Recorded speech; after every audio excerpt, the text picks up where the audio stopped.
You're listening to the Options Insider Radio Network. For more quality options programs, visit www.theoptionsinsider.com or search for Options Insider Radio Network in your podcast provider of choice. Listeners can also access all of our programming through our mobile app, available in iTunes and on Google Play. Don't forget to follow along with your favorite programs and submit your own questions for the hosts at twitter.com/options, facebook.com/theoptionsinsider, or via questions at theoptionsinsider.com. And now, it's time for the show that breaks down the options market, from unusual activity alerts to market analysis, strategy overviews, listener questions, and much more. If it involves puts and calls, then our all-star panel will break it down. It's time to hit the option block with your host, Mark Longo from the Options Insider Media Group, and co-hosts Uncle Mike Tussaw from RCM Asset Management, Andrew the Rock Lobster Giovinazzi from OptionPit.com, and Mark the Greasy Meatball Sebastian from OptionPit.com. And now, get ready to hit the option block. Once again, yes, it is time once again for a little show we like to call around these parts the option block. A little bit of options wit, some wisdom, some analysis, a sprinkling of UA, a whole smattering of your questions, a dose of us peering into the future, sometimes a little bit of strategery mixed in there as well. Add it all together, what do you got? Well, you got the option block. 2 + 2 = 6 = awesome in this case. At least we hope so. And of course, where can you find all that goodness? Well, of course, the mothership, the flagship, theoptionsinsider.com. I should probably introduce myself. My name is Mark Longo from the aforementioned optionsinsider.com. And if you're liking the shows, well, we got a whole bunch for you. The website, easiest place to find them, of course, as well as iTunes or TuneIn or Stitcher, wherever you find your favorite online audio programs. We should be there. If we're not, hit us up. Let us know. We'll make sure we'll get it on your obscure audio provider of choice. At this point, all the big ones we got covered. Maybe you got a weird one we don't know about. Let us know. We'll see what we can do. And if we learned anything over the past decade, it's that people always have obscure questions and recommendations and requests all of the time. So keep those coming. Meanwhile, of course, you can always hit us up via the mobile app as well, available on iOS, Android, ever popular, ever exciting Fire OS. And if that wasn't enough for you, you can always join us as well every Monday and Thursday via Mixlr, Mixlr. What is Mixlr, you say? Well, that is, of course, our streaming service where you guys can join us and we can have fun here. And you guys can get a chance to really, see how the show is made behind the scenes here. A little bit of the raw stuff before it goes out to the beautiful editing machine and goes out onto the full network the following morning, before you make Uncle Mike sound nice and pretty and the Rock Lobster and all the rest. You should hear their real voices. Atrocious, horrifying. All right, so if you can't make it, then on the live, and I know a lot of you guys have to work or you can't do it, then by all means, join us after the fact on the old podcast network. Find it, again, in your favorite provider of choice. And however you listen, live after the fact, hit us up. Questions, comments, insights, you guys know how to do it. At Options on Twitter and on StockTwits, Options Insider on Facebook. And even if that was not enough, over there on the old Mixlr Live as well. If I sound distracted, listening to a bunch of stuff going on here behind the scenes, been trying to work it all out for you so we can have a proper show rolling for you. Meanwhile, though, let's first welcome on my cohort here, my partner in crime, beaming in from the volatility mecca known as St. Charles, Illinois. You know him, you love him, as Uncle Mike Tussaw from RCM Wealth Advisors. Don't say RCM Alts, you'll get in trouble. Just RCM Wealth Advisors. Uncle Mike, welcome back to the program, sir. Happy to be here. I'll give you my James Comey impression. I cannot answer that because it's under investigation, or I choose to answer that in a closed session. I like it. Well done. Speaking of a closed session, he probably should be in some every now and then, but unfortunately he's not. He's with us instead. He is the greasy meatball, Mr. Mark Sebastian from OptionPit.com, as well as Carmen Line, as well as the tourist board for Riverside, Illinois, one of the 10 towns that changed America, at least according to him in some obscure list that he found somewhere online. So, of course, Mr. Meatball, welcome back to the program. And where the heck are you today, sir? I'm in my car. I'm enjoying my drive here. I'm feeling very good about my mission, but it may take me the entirety of the time. So what's going on, guys? Not a lot. We're just going to keep on rolling. So while you hopefully keep your eyes on the road and don't get killed, we're going to keep on rolling right on into the trading block. It's time to break down the latest topics, trades, and trends in the world of options. It's time for the Trading Block.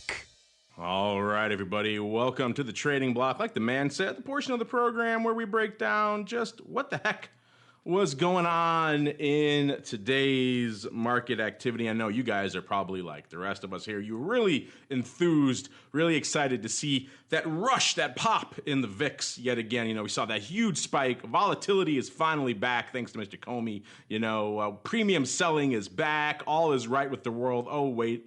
No, that didn't actually happen. You know, we are recording this and streaming it live on Thursday, June 8th for all of you playing the home game. And yes, these are, I should say today really was, the day of the big Comey not talk, depending on your view, I guess, statement before Congress, interrogation, grandstanding, all of the above mixed together there. And of course, the markets, at least at the end of the day, pretty much shrugging off the whole thing. Most of the major indices almost literally unched on the day. So a lot of people were keeping their powder dry to wait and see what happened with the testimony, and then afterwards kind of a whole resounding meh, as they like to say out there. A whole heck of a lot of nothing. And of course, any anticipated spike we might have maybe thought intraday you might get a little something in VIX really wasn't there either. The highest it got was pretty much 10.5 throughout the day. And then the rest of the day kind of slowly gave that up as everyone kind of said, maybe there aren't any bombshells here like we were looking for. People, I think, maybe were looking for some sort of really dire, some sort of contradiction of the president that could lead to some sort of, domino effect of other series of events that could eventually lead to some sort of other problems for the Trump administration. I guess we didn't really see a heck of a lot of that. Today's opening statement was probably as grandiose as it got. We released that yesterday, so we already knew what was in that. So long way around to say the VIX pretty much unched on the day as well, off slightly about a quarter of a point here. Still north of the 10 handle, so still in the double digits realm, but only just barely, only ever so slightly. I'm going to pull up here while we're talking, because that's pretty much what a lot of us predicted on vol views last week, with the lion's share of us kind of saying there might be a little bit of a pop on during the actual day itself, but then afterwards, if recent past is any sort of prologue, it's not going to do a whole heck of a lot, and it's not going to last very long, and that pretty much is exactly what we saw. Let's see, I'm pulling it up right now. Let's see what our exact, so I was actually right around 975, so I'm about a third of a point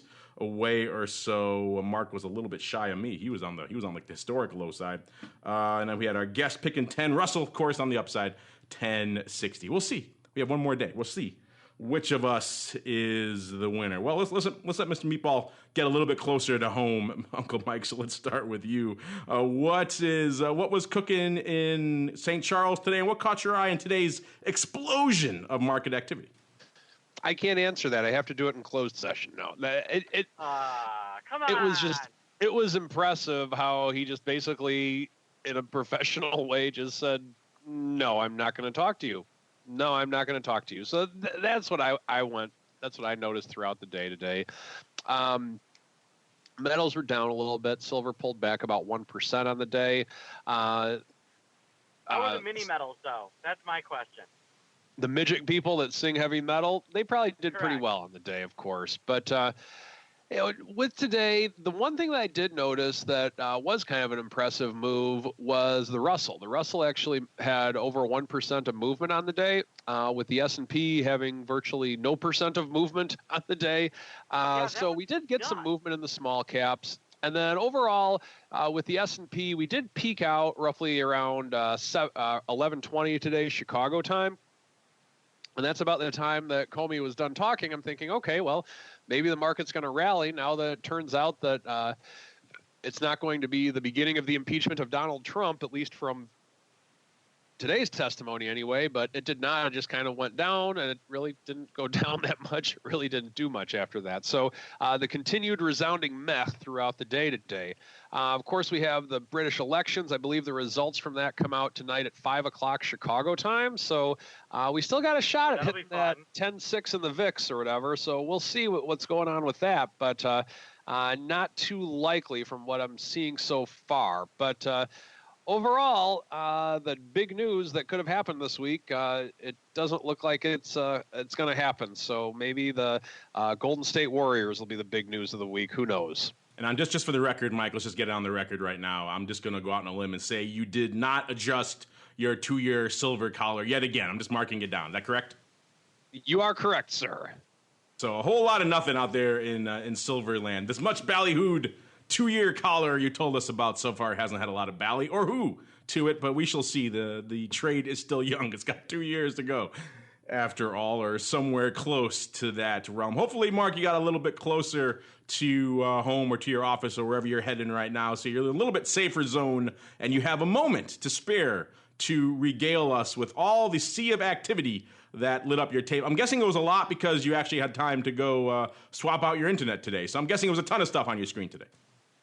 I could not believe how little actually happened today. That was, some of the shockingly least amount of action I've ever seen in my life.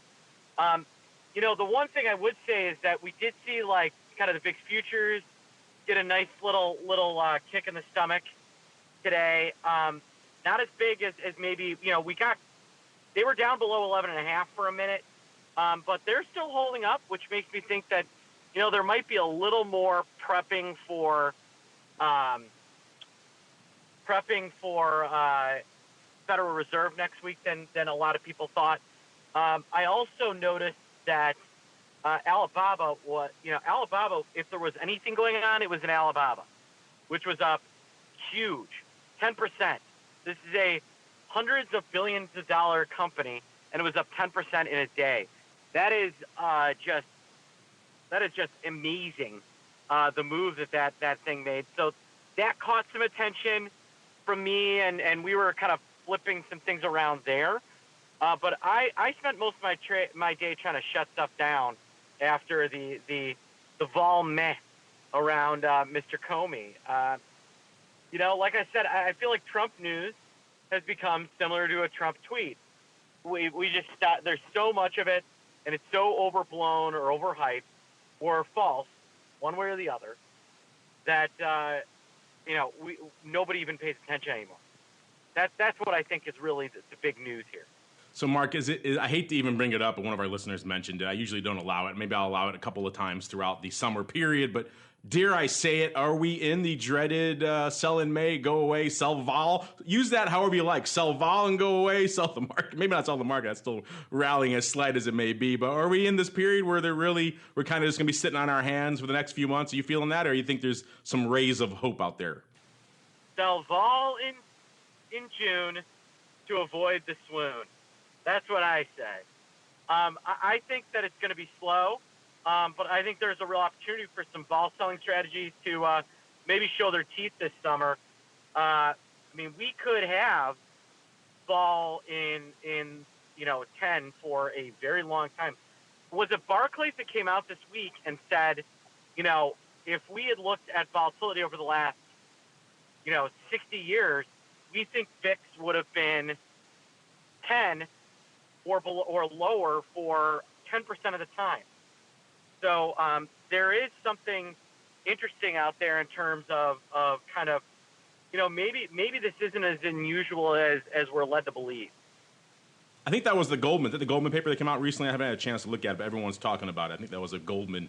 The VIX maybe isn't as crazy at these levels as you think. I'll have to sink my teeth into that. I promise I will do that ahead of volatility views tomorrow. So much cutting edge research to stay on top of when you got all these myriad and legion of shows cooking out there. But it sounds like if there was one ray of hope for the crazies, the hardcores in the pit chat, it was Baba. Were they slinging a lot of stuff in Baba today, or were they kind of more just playing the watch and wait and see game out there, sir?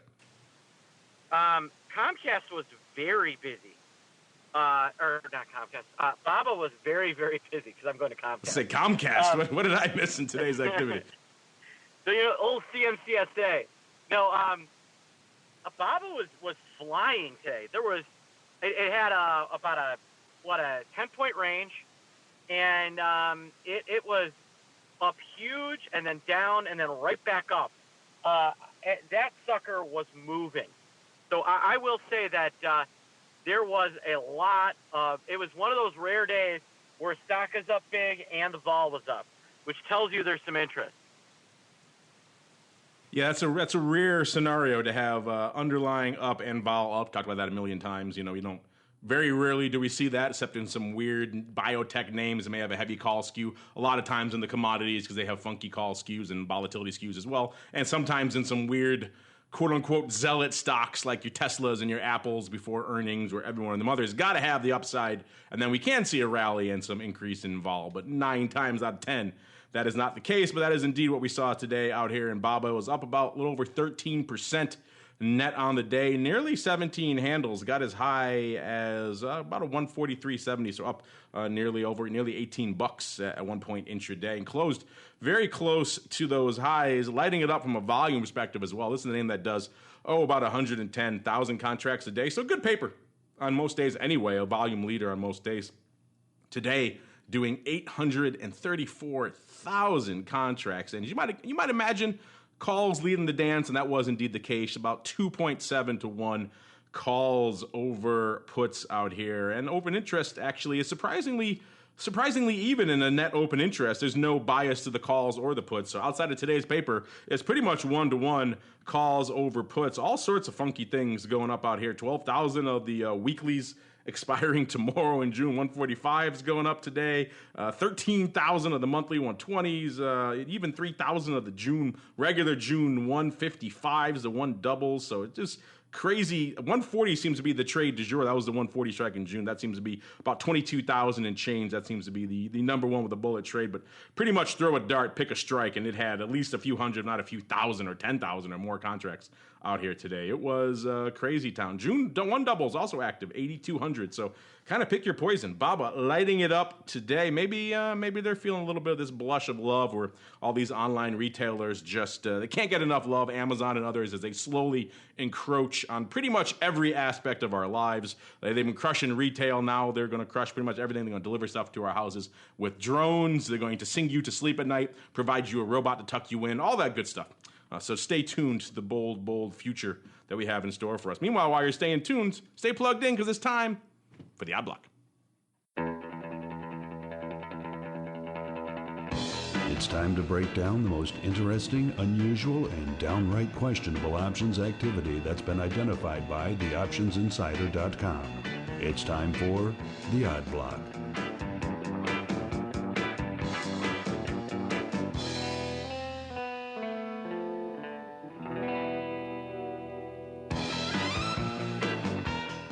All right, we got a lot of funky stuff in store for us today in the Odd Block. We're going to kick things off actually looking back at a trade that we first noticed and discussed on the show last week, and it was one of the funkier trades we've seen in a while, and it seemed like it was a one and done, set it and forget it, but that is not indeed the case. It continues to live, it continues to thrive, it actually is surprisingly active. Yes, I'm talking about those much queried, much talked about Tesla January 2019 50 puts. As you guys may recall, we first kind of dug those out last week and discovered, hey, this is actually the big game in town out here in Tesla. Not a contract or a month or a strike that just about anyone with a sane mind would have guessed. They would have probably guessed. A lot of people did guess, somewhere front month or 2 months out, somewhere in the 300 or high 200 handles. Those would have been very reasonable guesses. But no, what is actually, and it still is, the Jan 2019 50 puts. And if you say to yourself, well, it probably was,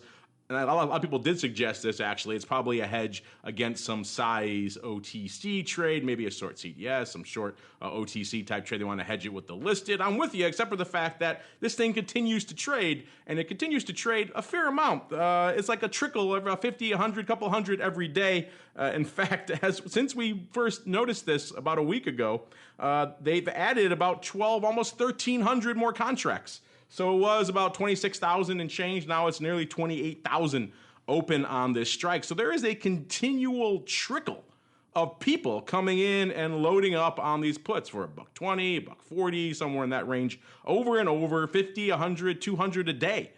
So it's weird. If this was a hedge against some OTC thing, you think you would see a large block and that would be pretty much it. Instead, this weird, odd trickle, it's a bit of a head scratcher. I'm not sure what to make of it. Mark, were you on the show last week when we were talking about these? And if so, or if not, what do you think about them? And if so, what do you think about the continued activity in this? This strike is 85% out of the money. What do you think about this continued love for this strike? It won't go away.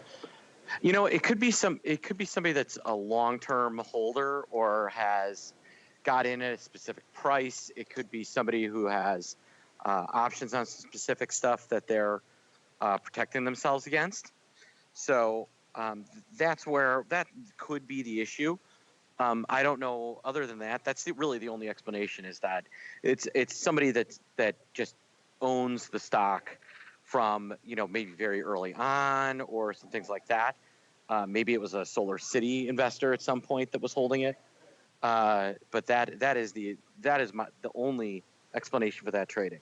It seems like it's odd that they would put it on in such little sprinkles like that. Oh, I want 20 more today. I'll have 200 more today. Please, I'll have 50 more today. It is an odd way to do it. They keep that low up on that strike, but c'est la vie. Maybe they're just putting up small little OTC bits. You don't really see that. And then hedging them listed. Either way, Mike, I think you can finally reveal for our audience now that this was indeed you, sir. This is your trade. And you continue, despite my warnings, you continue to buy these Tesla puts. Just admit it to us now, sir. You got me. But some days I sell them. I kind of buy them and sell them. I just like to have fun being that far out of the money with Tesla options. It's just fun to do.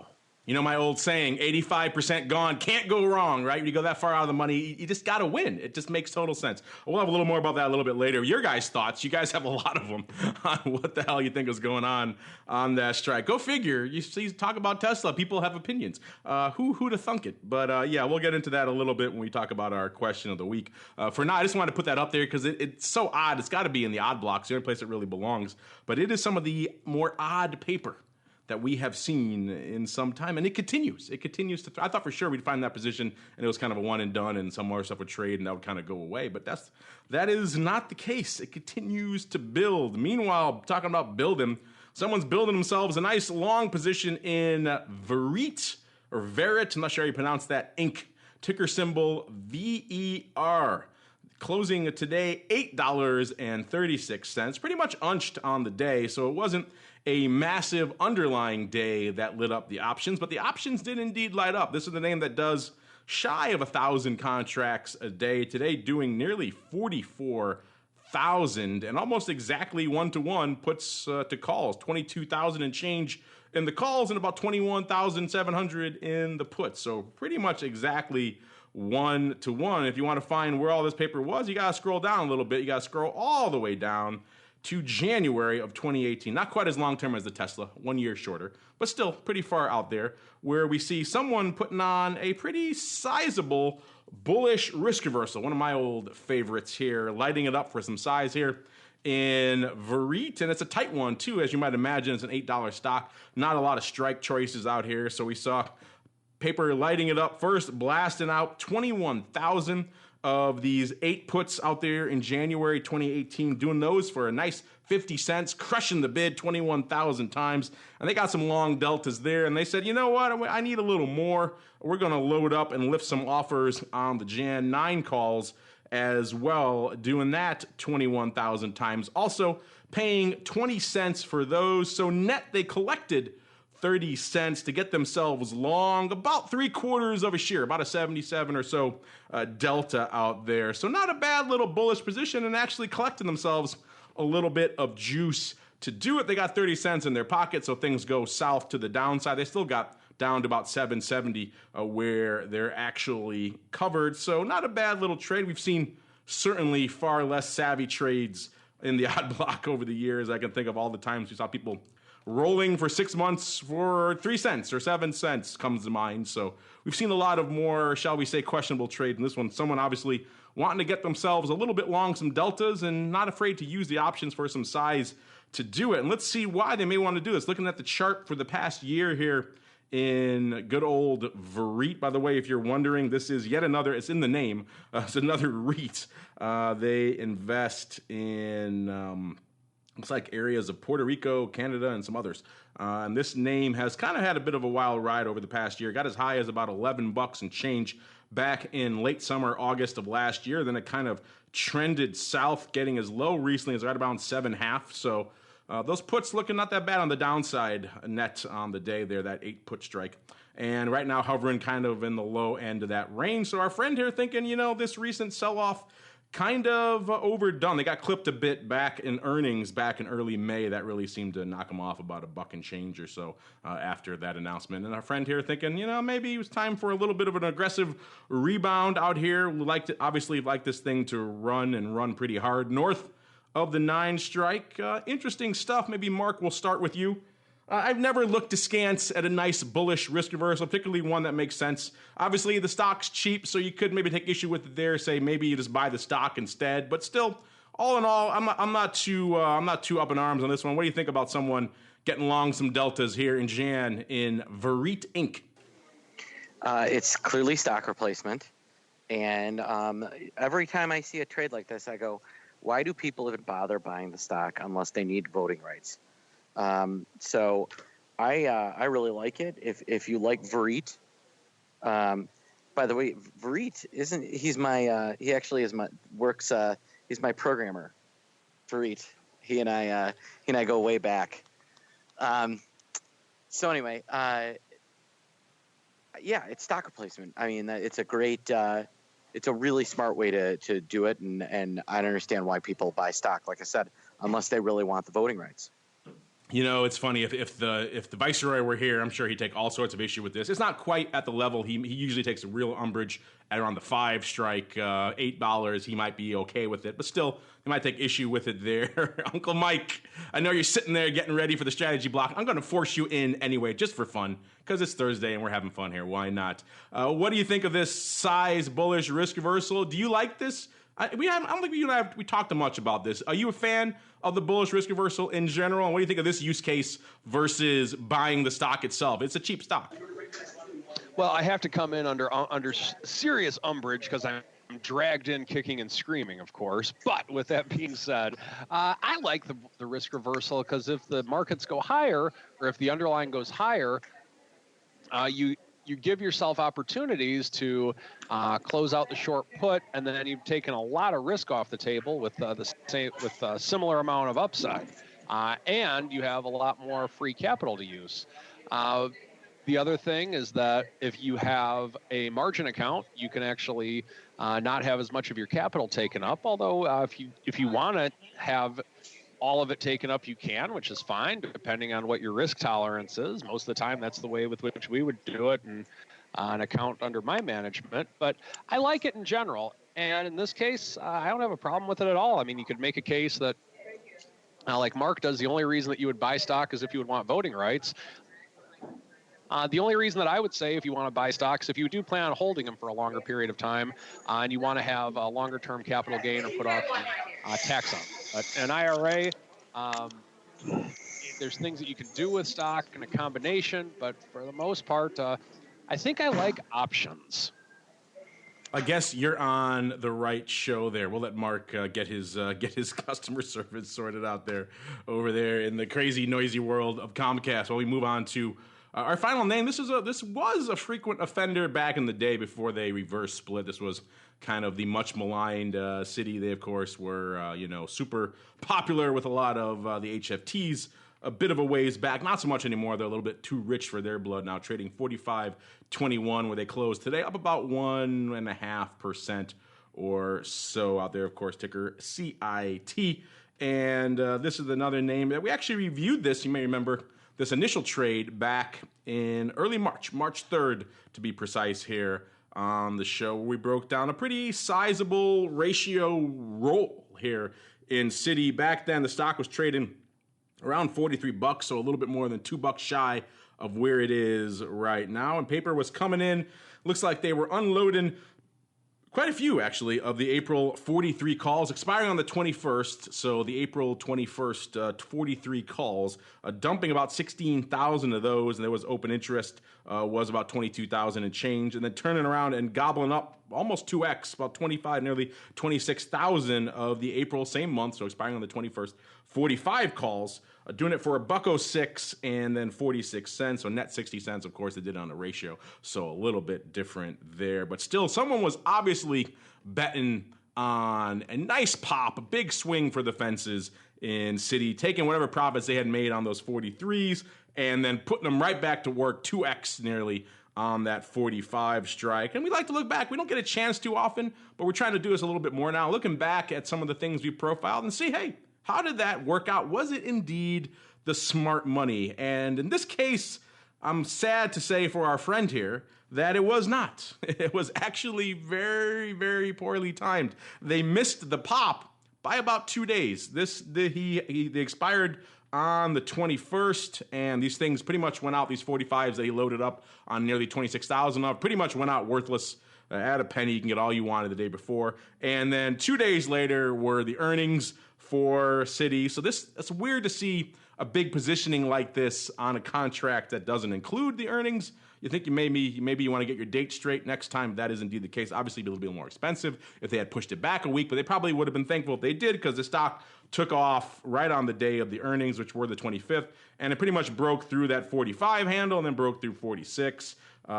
Threatened 40, actually broke through 47 for a while there as well. So he had a good chance if he had just one more week on that, or even a few days, he had a good chance on making this thing actually make some money. Instead, unfortunately, it didn't really work out in his favor. So there, we like to profile these listeners. They just go out in the ether. We keep an eye on them. We keep a list of these things. And we try to see every now and then, hey, does it work out? And we've said many times on this network, size money does not always equate to smart money, and this was indeed the case here. At least on the April. We'll have to go dig a little more and see maybe he reopened on the Mays, but we're focused on this trade right now. And this trade, as it stands and as it stood back in March, didn't work out too well. Mr. Meatball, any thoughts on our friend here?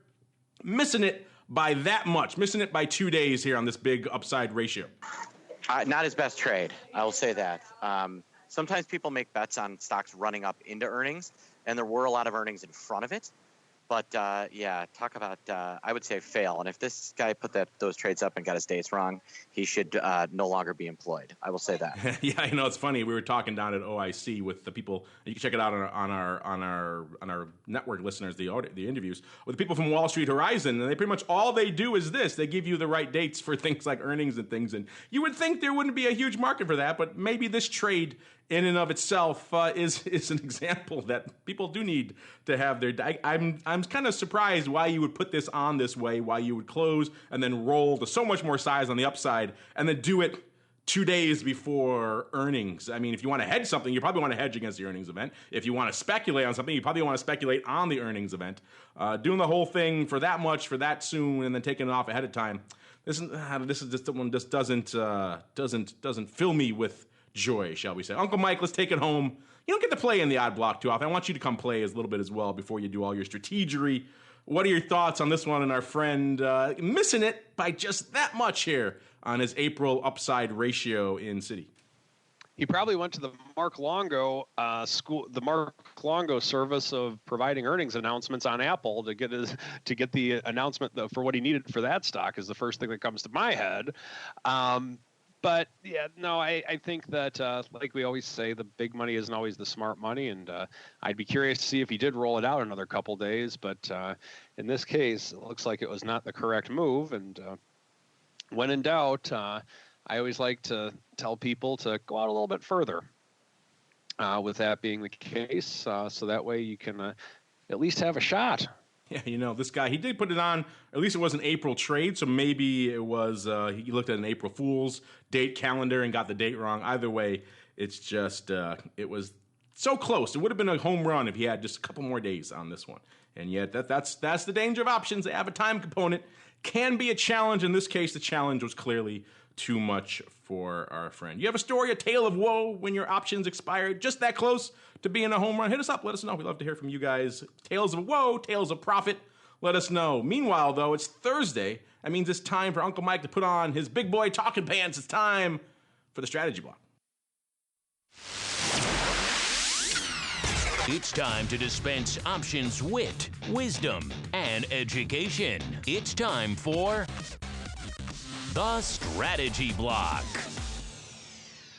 All right, listeners, I promise you I have no advance, no foreknowledge, no forewarning of what Uncle Mike's going to talk about. So I'm handing him a hot mic, and he could literally say anything. It's a risk I take every week here on Thursday, but I do it for you, the listeners so you guys can get some options wit and or wisdom. What you going to get? I don't know. Let's find out. Uncle Mike, what do you have in store for us today, sir?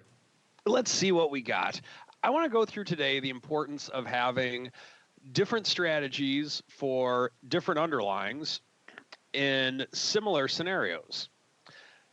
Let's go back about 5 or 6 years ago, back when silver was up around $50, SLV was up around $50 per share. With that, I was doing phenomenal with my collar on gold. We were able to capture, and by phenomenal, I mean we were able to capture a really good chunk of the upside on gold because gold went up a lot, on GLD, I guess I should say. But silver, I mean, we made money on it. Anyone could make money on silver at that time, but we did not capture near the amount of money. So one thing that I learned from that was that you have to have a different strategy in mind for a different underlying, even if it's in the same area. So for example, with GLD, you can be a little bit more active because you're not going to get the same day-to-day movements on it. Typically, at least that's been my experience over the last 4 or 5 years. But if you're going to play in the realm of silver, you got to be a little bit more respectful for the fact that it could be up 18% at any given time in 1 second. Gold doesn't quite do that. It can move pretty quick, don't get me wrong, but not quite as much as what something that silver would. So you have to have a different trading mentality when doing such a thing. Now, let me give you another example. Today, for example, SPY, we moved less than, I believe, 0.1%. However, the Russell 2000 is up 1.3% on the day. So there's definitely a difference in it.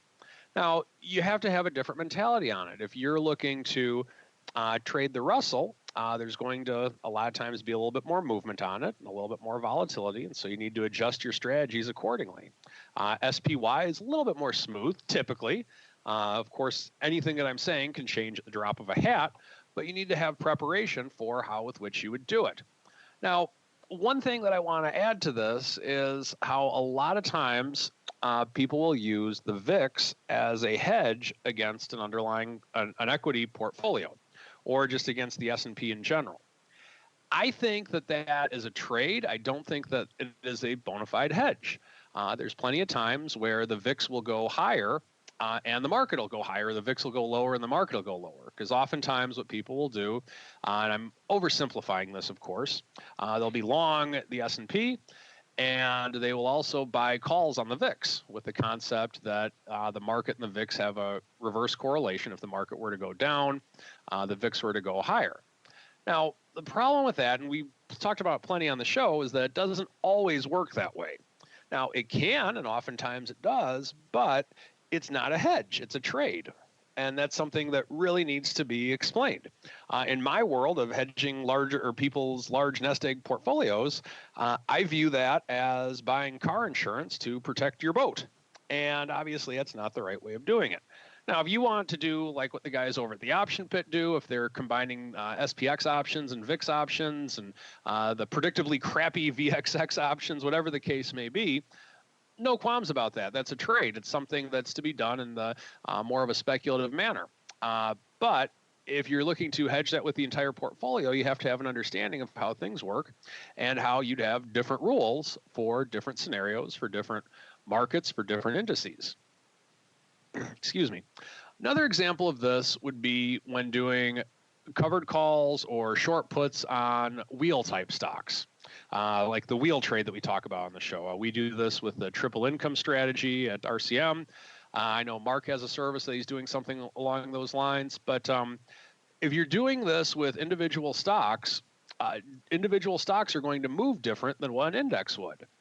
Right now, for example, and I've talked about this quite a bit over the course of the last month on this show, is how what I'm doing in the SPY land is I'm actually doing call spreads instead of covered calls. I think that's a very viable way of getting a little bit of premium while still having the ability to have upside on the underlying. I think now is a phenomenal market for doing such a thing like that. Not a phenomenal market for doing such a thing, but I think that's the appropriate strategy for the market with which we're in. Now, when volatility gets higher at some stage in time, which it could happen, we could have another 20 VIX again, you never know. at that stage, you might be able to sell some covered calls a little bit further out of the money and go back to more of a covered call style strategy. So the message for today is make sure that depending on the underlying with which you are trading, you're using an appropriate strategy. And just because something were to work on gold, on oil, it might not work on natural gas. If something were to work on gold, it might not work on silver. Or something works on the S&P, it might not work on the Russell. And that is the strategy block for today. Thank you for that, Uncle Mike. And we still got a little bit of time here on Thursday. So as we are wont to do, we like to open it up to you guys out there with your questions, your comments, your insights, your pearls of wisdom. It's time for the mail block. It's time to take your seat on the All-Star panel as we read your emails, tweets, Facebook messages, website comments, and much more. It's time for the mail block. All right, everybody, welcome to the mail block. Like the man said, this is the portion of the show where you guys take the reins, the inmates run the asylum, and things get very scary and very terrifying. Of course, send in your questions, your comments, your insights, however you like. Facebook, your Twitters, your stock twits, your emails, your website, your app, your Mixler chat, however you like to hit us up. All of the above can work, just like some of your friends here did. Let's start off. We talked before about those crazy, funky Tesla puts. We asked you guys this week. People keep buying these things, including when we posted this on Monday. 200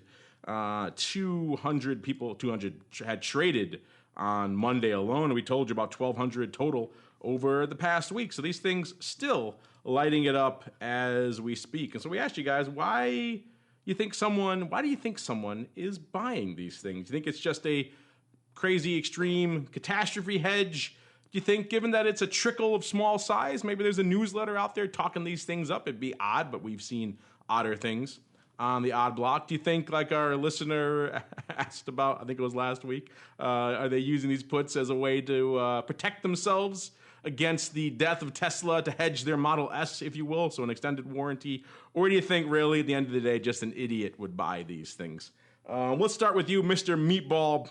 What is your vote, and what do you think is winning our poll, sir, here?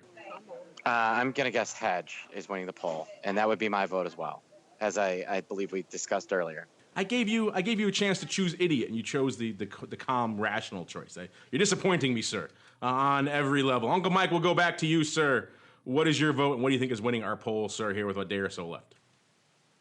I'll go with Hedge, and I think that it's also I'll go with Hedge for both. Hedge and Hedge. Oh, you're changing. You went with idiot on Monday's show. I did go with idiot, but I think Mark kind of swayed me now. I think I'm going to go. I'm easily swayed sometimes in these. I'm so indecisive. You are easily swayed in these portions. Yeah, it's weird when Mark's taking the less extreme route. I think it just kind of threw off your equilibrium. I think all of us expected him to dive into idiots with open arms. Instead, he is correct, and at least is what our audience is leaning on. 50% exactly saying that it is an extreme catastrophe hedge. 11%, surprising number, going for the Model S extended warranty. No love for the newsletter wreck, and only about 39% saying only an idiot would buy these. That was leading the charge. Now, calmer, cooler heads have prevailed. A lot of you guys, as always, have some thoughts on this. I love these handles. Beardfist is saying it's probably Tesla bondholders coming in and buying these. I'm with you on some of these more, institutional type things. Like someone mentioned last week that it could be, someone hedging an OTC trade. I am with you again, but the size is problematic for me. You don't see bondholders usually picking up 50 at a clip, or 20 or 100 every day for days and weeks on end. That's the weird part that seems to be. But otherwise, I'd be with you on something like this. And it would be interesting if you are a bondholder, of course. It goes catastrophe, you get paid off first, but sometimes not a lot of assets to get. So having a little extra puts in your back pocket, maybe that wouldn't be the worst thing at the end of the day. Gabe Rich saying it's Elon Musk. He's doing some insider put buying. He clearly has no love for Tesla. I think he could afford a little bit higher strike if he wanted. Probably go up to at least 100. Get a little bit more meat on those bones, but you never know. I like this hand, WallStChef. Maybe he cooked for all the big firms. I don't know. I like that, though. He just says straightforward because he thinks the company will be out of business. by 2018. Sometimes the more obvious on the nose answer could be the right one. Someone is concerned about that, and they're loading up on these puts. And Option Drone responded again. He chimed in last week as well. And when we said, because he wrote in and said he thinks it was an OTC hedge, we said maybe, but the size is problematic for that, and I don't know if that really lines up. And he said he agrees, although he thinks the other alternatives, whatever else they are even more puzzling and bizarre. So yeah, you're kind of in the same boat we all are. It is a weird trade. The size is weird, the execution is weird, the strike selection, the date, all of it is weird. Hence its inclusion in the odd block. We'll keep an eye on these. I got a feeling they're not going to go away anytime soon. People are going to keep buying these things, and who knows? Maybe they'll be hitting the lottery here. We got another comment coming in from John King. He says, "Hey, the FBI director is fired. He completes his televised testimony. It's very negative for the sitting president, and the VIX is down." When he wrote this, nearly half a point to 998. Just plain crazy. Yeah, I'm with you. We talked about that at the top of the show, John. It takes a lot. It takes massive tumult and a bunch of Trump tweets and an implosion somewhere in the world, economically speaking, and just about everything else to really budge the VIX back into single digits or double digits these days. It's just, it's crazy. I don't know what it takes, but it certainly is not this. It wasn't Comey. And we feel your pain here with this one. Here's an interesting one. I touched on this a little bit on one of our other shows this week, but I thought it'd be good to put it up here as well. This comes from Butcher Boys. I like that handle. And he asks, or perhaps she, you never know, it says boys though, what options trading strategy would you say is best suited to people with absolutely zero knowledge of options? Thanks. Obviously, and a lot of people, this question has a myriad of answers. I think if you ask 5 people, you get 5 different answers. A lot of people probably would lean long premium, but that's could be a dubious road as well for all the challenges. I have my thoughts on this, but I don't want to color you guys, so I'll let you guys go first. Let's start with Uncle Mike. Let's see, what would you, if someone comes to you right now and says, hey, I got my dad or my uncle, my cousin, they don't know crap about options, what should I have them do? Go, sir. First thing I would do is say, let's do a financial review, and I'd encourage them to sign the discretionary account to let me do it. But if that's not a choice, then I think the way with which to go would be just simply buying an in-the-money leap. If you know absolutely nothing about it, buy an in-the-money leap call on a stock that you like, and check again in maybe another year and a half or so, and see where it's at. That's probably where I would go with it. Of course, everyone typically does start out with covered calls because they like the income aspect of it. I would go that route if you have a little bit more experience on the stock side and you're very comfortable with it. And even then, I would not go weeklies or anything like that on a covered call. I would go several months out and see where it takes you. So I would say step 1, sign the discretionary form with me. Step 2, maybe buy a leap call option on a stock you feel comfortable with. And step 3, if that's still not your thing, do covered calls. And then step 4, take the master class. In the money leap. I didn't think you were going with that one. Interesting, sir. Mr. Meatball, you probably get a lot of these over there in the land of the pits, or maybe they're a little bit down the rabbit hole by the time they get to you. But every now and then, you probably get a complete novice. What do you recommend for them? VIX call Christmas tree. That's what I would trade. That's what I wanted to hear from you. Now you're coming back to the crazy. I like it. Yeah, no. That's a good question. Generally speaking, most people start out with either covered calls or cash secured puts. I would, but for my all intents and purposes, I think, you put someone in where they understand that if you spend this much, this is how much you can lose. So that might be more a just buying a call somewhere or buying a hedged put somewhere or put for a hedge. Something along those lines, as opposed to, some sort of crazy, ridiculous strategy. Although I will say that doing variance swaps can be extremely lucrative to the novice, and there's no way to lose. Yes. Just ask everybody. Yes, I like that. That's why I like this question. You ask 10 different people, you get 10 different answers. Yesterday we talked about this on a different show, and it was all pretty much leaning toward short premium type strategies. You two guys both leaning long premium, which I think is interesting in and of itself. I tend to lean, again, like you were saying, I think with this question, I would presuppose, usually when they get the options, you have to presuppose some level of stock knowledge. They don't usually come to options apropos of nothing else. They know nothing else about any financial markets. They just want to trade an option. If that's the case, then yeah, maybe Uncle Mike's deep in the money leap is the way to go. Just buy it and set it and forget it. But yeah, I have to assume they have some stock sophistication, in which case I always say I like the using the stocks as options to augment your orders you're already doing. You're already working. You're already knowledgeable of limit buy and sell orders in a stock. Why not get some reward for that risk you're doing? And so the cash secured puts, the covered calls, I think that's the best way to go. The put may be a little hard people to wrap their heads around, so maybe you start with the covered call. But if they can handle it, if they can understand working a limit buy order and then getting paid to do that, and they do the analysis anyway, so they're comfortable with the levels they're buying and selling the stock, that's the important part. I think that's the best way to go, because over time that will have a demonstrable impact on your trading. Whereas, some of the long premium strategies, people don't understand time decay and erosion, and it gets all sorts of difficult. But interesting. That's why I like this question. It sparks debate. It seems simple, yet it really can go on for a while. Meanwhile, we can't go on for a while, though. We're almost done. We got to keep on rolling into our final segment. It's time for Around the Block. It's time to tell you what we'll be watching on our trading screens until the next episode. It's time for Around the Block.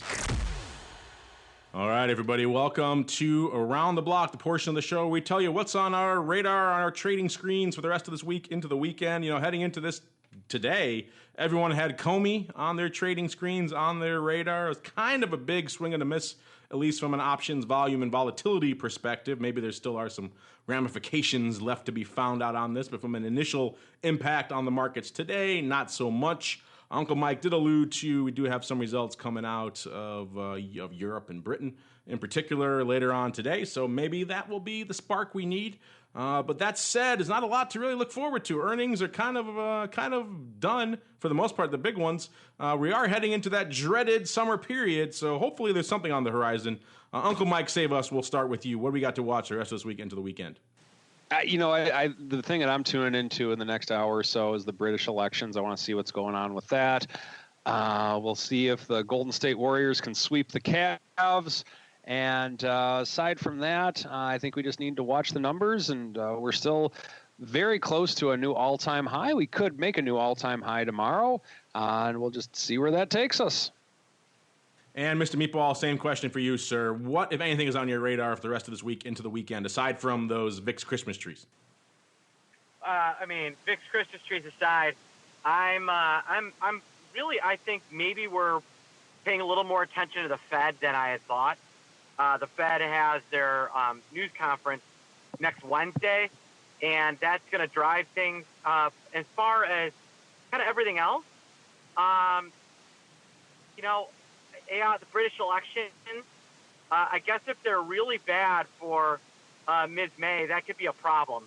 So that would be because, I made a joke on a piece I wrote for The Street yesterday that Jeremy Corbyn makes Bernie Sanders seem like Ted Cruz because he's so liberal. That could be a problem for them. But that is, that's about it. Again, Alibaba, I think there's going to be some good trading in there for the next few days. We'll keep an eye on Alibaba. Unfortunately, we'll also have to keep an eye on our rearview mirror because we are done, listeners. Yes, there it is. That music means we have come to the close of yet another fun episode of the Option Block. So a little bit of fun wisdom, a little bit of fun wit, some Tesla puts, some lack of VIX action, some lack of Comey love out there in the marketplace, some funky activity and some REITs, which is pretty much par for the course. Some size risk reversals out there as well for all of you who love a nice bullish risk reversal. I know I do. I'm sure a lot of you guys do out there as well. Your thoughts on those crazy Tesla puts, and of course the endless debate that keeps on going. How should you start in options if you know nothing? Which is an interesting one. Again, you ask your friends, ask yourself. I bet you get a lot of different answers to that question, which is why it's kind of a fun one. If you have a thought, you disagree, agree with what we said, let us know. Hit us up. Maybe you love those leap puts. Maybe you like Mark's Christmas tree. Maybe you like our covered call and cash secured put. Maybe you got something else entirely. Hit us up. Let us know. You guys keep those questions coming. We do love to hear from you. We don't answer all of them on the show, but we do read them all and try to respond to them all in some sort of real-time fashion if we can't get to them on the show proper. And before we go, one last time around the horn, really quick, to my cohorts, my partners in crime, see what they have cooking. Let's start with you, Mr. Meatball, so you can get all of your internet squared away, sir. What is cooking, if anything? Are there any more master classes on the horizon, sir? Well, we're actually in the midst of a master class. We just did master class number 3 on Tuesday on income trading. I covered credit spread trading, and then next week we're going to be doing some more on income trading. You can it's still not too late to join. You can go to optionpit.com/income trading. And then outside of that, I've been trading at Carmen Line Capital, and I've been enjoying myself the bounties of short VIX premium versus long S&P premium. There you go. Check out the bounties for yourself, and maybe check out a masterclass next time you're over there in the realm of optionpit.com. It's just fun to say, the masterclass. And I don't know if he has any masterclasses up his sleeve. He probably got something cool cooking. Maybe some of that no ticket charge goodness he's quite fond of over there. Uncle Mike, what you got up our sleeves, or your sleeves, I should say, for our listeners?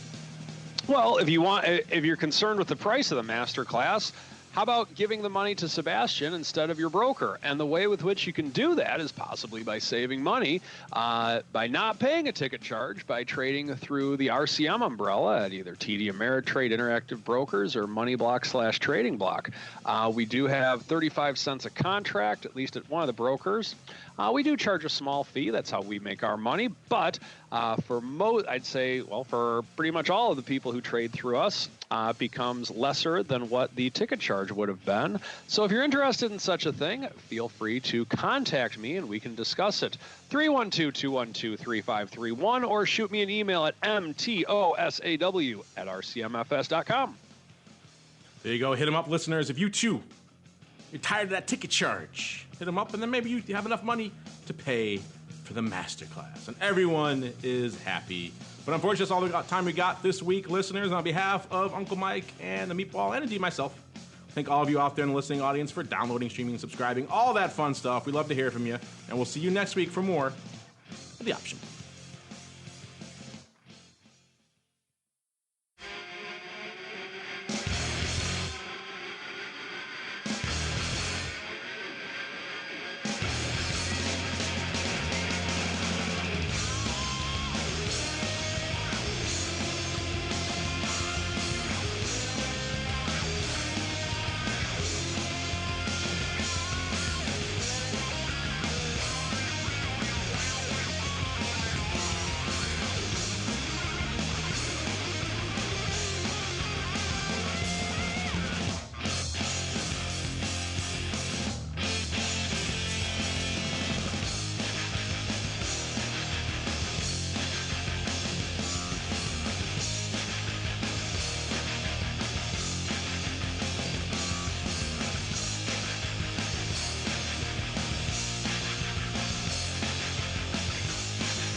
The preceding program was a production of the Options Insider Radio Network. For more quality options programs, visit www.theoptionsinsider.com or search for Options Insider Radio Network in your podcast provider of choice. Listeners can also access all of our programming through our mobile app, available in iTunes and on Google Play. Don't forget to follow along with your favorite programs and submit your own questions for the hosts at twitter.com/options, facebook.com/theoptionsinsider, or via questions at theoptionsinsider.com.